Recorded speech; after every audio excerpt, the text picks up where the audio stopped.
Bab 2 Pengadaan.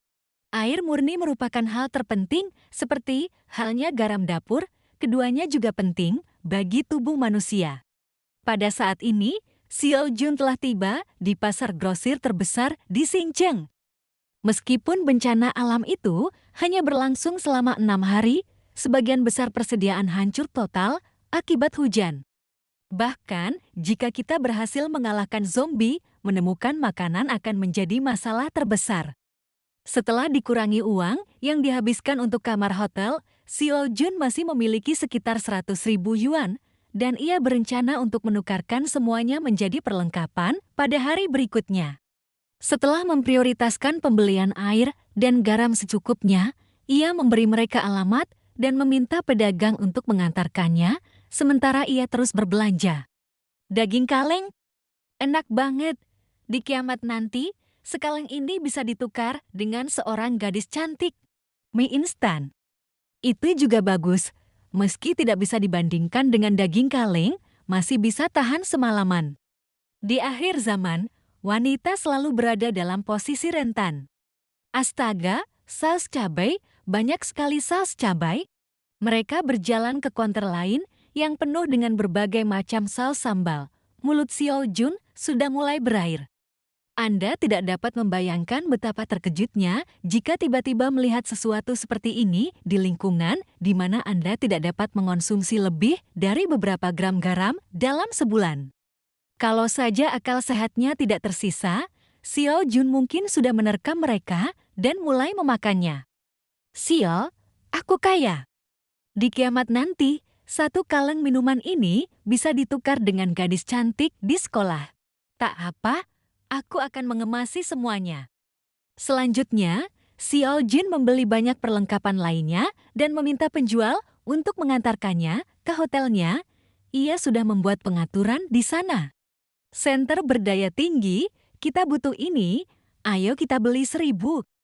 Setelah seharian hujan lebat, seluruh sistem kelistrikan kota lumpuh dan senter menjadi barang yang paling laku. Jika Anda memiliki senter, jangan lupakan lilin.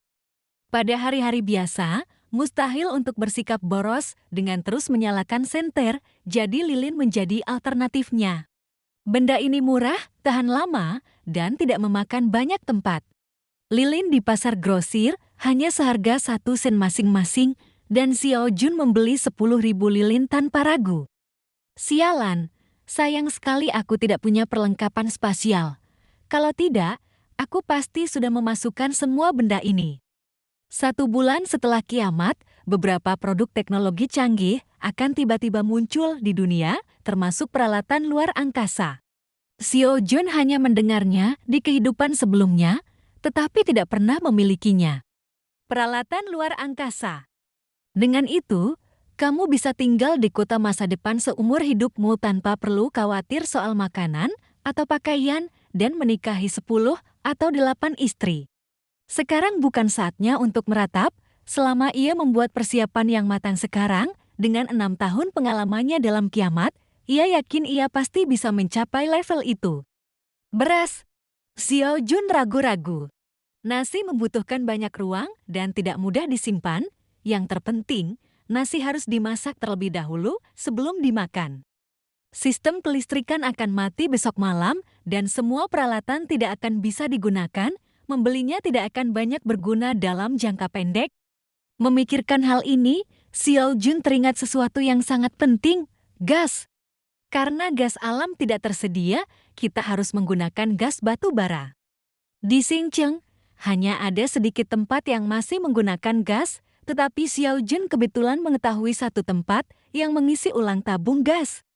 Namun nasi adalah sesuatu yang wajib dimakan, dan Seo Jun telah memutuskan itu, nasi yang dipanaskan sendiri. Memasak nasi dengan cara dipanaskan sendiri memang sedikit lebih mahal, tetapi lebih praktis, hanya memerlukan sedikit air untuk memasaknya.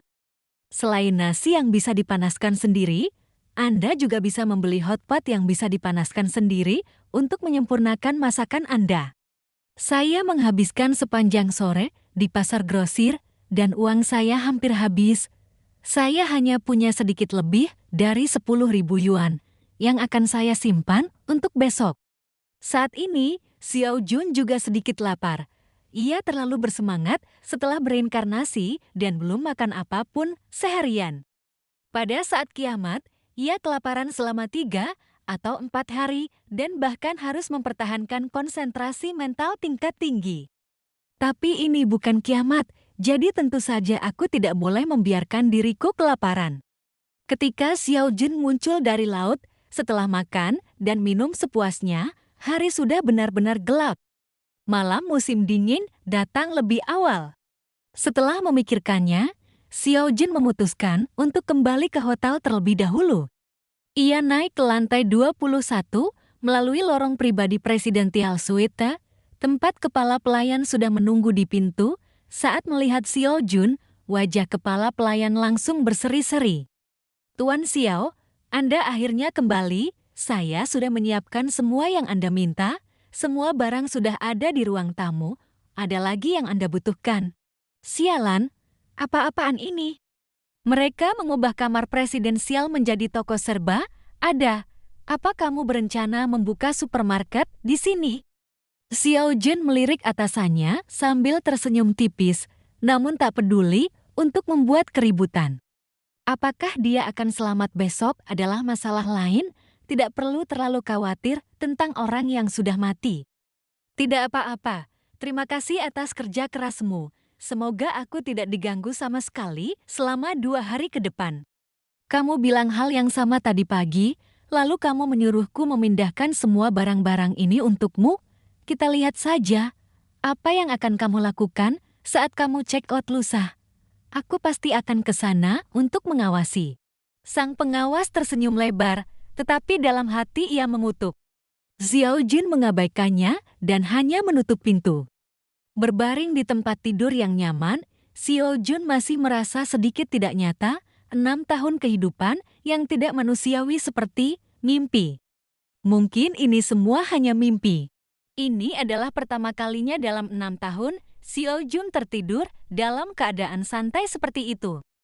Dia juga bermimpi malam itu. Dalam mimpinya, ia menjadi penguasa kota masa depan, memimpin 3.000 prajurit mutan, bahkan mutan tingkat 7 pun hanyalah bawahannya. Ia memiliki banyak wanita cantik untuk dipilih dan setiap wanita bermimpi tidur dengannya.